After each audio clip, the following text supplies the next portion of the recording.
Hello and welcome to our Freedom podcast.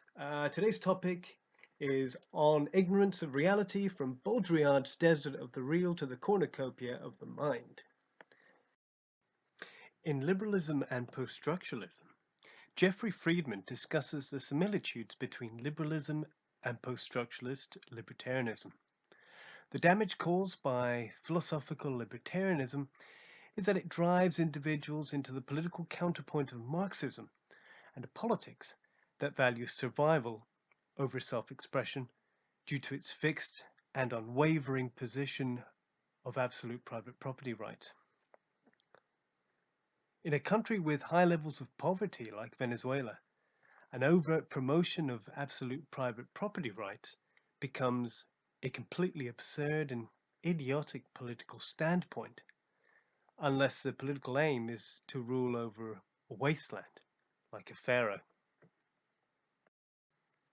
Therefore, the mercantilist dream of Miami's Venezuelan libertarian elite, rather than serve to challenge Marxism, has helped over the decades to fuel the Marxist political narrative of envy. That is why, even now, political parties like Acción Democrática, Voluntad Popular, and Maduro's Pursuit itself are all socialist constructs, believing that a politics of envy is the easiest way to secure the popular vote in Venezuela. In December 2020, the Venezuelan people demonstrated that it no longer believed in utopic socialism. Utopic socialism as an idea finally came to be associated with totalitarianism and poverty rather than freedom from it. As citizens, we're told that we're living in a post-truth world and that everything is subjective and formless. However, a lack of objective knowledge does not mean that any truth is somehow not accessible to us. Indeed, René Descartes famously declared, "I think, therefore I am," to demonstrate that identity is fundamental to the building of knowledge frameworks and important to access truth. As a young child, I grew up in the turbulence and turmoil of Venezuelan politics. My identity was therefore shaped by a myriad of conflicting and half-baked philosophies that had coalesced as a single Venezuelan identity.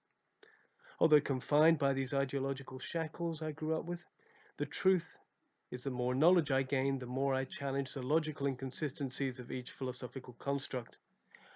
Outside of Venezuela, the more learning I was exposed to, the more I began to suspect that it is not that we live in a post-truth world, but that what is described as real no longer correlated with objective truth. Our Venezuelan worldview had been flawed. From fiat currencies to phrases like political change or even austerity, in one form or another, faith had been at the core of our daily lives. The political emphasis had been to focus on shamans, heresy, and systems of belief, rather than objective truth. Indeed, behavior economists have increasingly found that to study the real, they must first focus on the realm of the imaginary, on a system of belief, rather than on objective truth as a necessary first step in understanding a political economy. As John Maynard Keynes, the principal architect of the Bretton Woods system, rightly described in his book The General Theory of Employment, Interest and Money, it is the animal spirits which drive markets, not objective truth. He suspected that facts in the form of balance sheets were outweighed by a system of belief that took over when individuals made decisions grounded in psychology. Therefore, politics and its influence on human psychology becomes the final arbiter of truth, the ultimate arena of any organized religion that seeks to dominate and hide reality and science under a bushel rather than seek to nurture it. Greta Thunberg managed to strike at the core of this inconsistency between the real and the imaginary, perhaps understanding that a political will coerced by a language of fear was a necessary precursor for political action. Her actions demonstrated how a worldview distorted by the imaginary and held in chains by the symbolic can be liberated. That is what Jean-Jacques Rousseau may have meant when he said, "Man is born free and everywhere he is in chains." The chains are indeed our attachments to the symbolic, fed by our own imagination, which in turn are the fruits of man's intellect. However, it must be noted that fear and heresy as a political tool can be an emotional expression of either an objective or subjective truth. It is because self-interest and self-preservation is at the core of that shared emotional response, and as such does not require understanding or reason, that a politics of fear may promote the same acts of violence as a politics of envy. Only an individual able to see past the realm of the imaginary, its political distortions, and its influence on human psychology, we can begin to appreciate and grasp scientific and objective truth. This objectivity is at the core of psychological freedom. However, this isn't to say that Ayn Rand's philosophical objectivism brings us any closer to an objective truth. Due to its disdain for the symbolic and obsession with materialism, it serves to hamper our intuition and core relationships by driving away the human soul, which resides in the imaginary, thus leaving behind the place of pure logic, devoid of love, beliefs, and beauty. In its quest for absolute private property rights and pure logic, political objectivism becomes another asylum for the human intellect, this one administered by the determinism of difference engines and addition machines. Thus, we cannot simply banish the soul and our happiness to understand the real. The imaginary and the symbolic are integral parts to the formation of functioning society and its body politic. Just as the realm of the real must be protected against the onslaught of politics, so too must we protect our fragile democratic societies from the same authoritarian politics that seek to distort the real. An online hypermarket or a sovereign state are symbols that seek to represent the real. What is real are the people and the identities that are formed out of those symbolic constructs. To hell with a politics that promotes Malthusian pessimism and suffering, while pushing for indoctrination instead of free choice and education.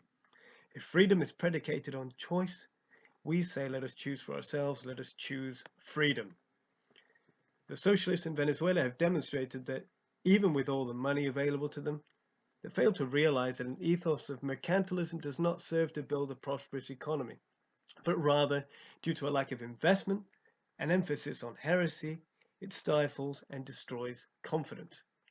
Therefore, the need for private rather than commercial banks correlates with a society less interested in investment and growth and more interested in hoarding as treasure symbolic tokens representative of a power of acquisition, but not actually used to acquire anything of any real value.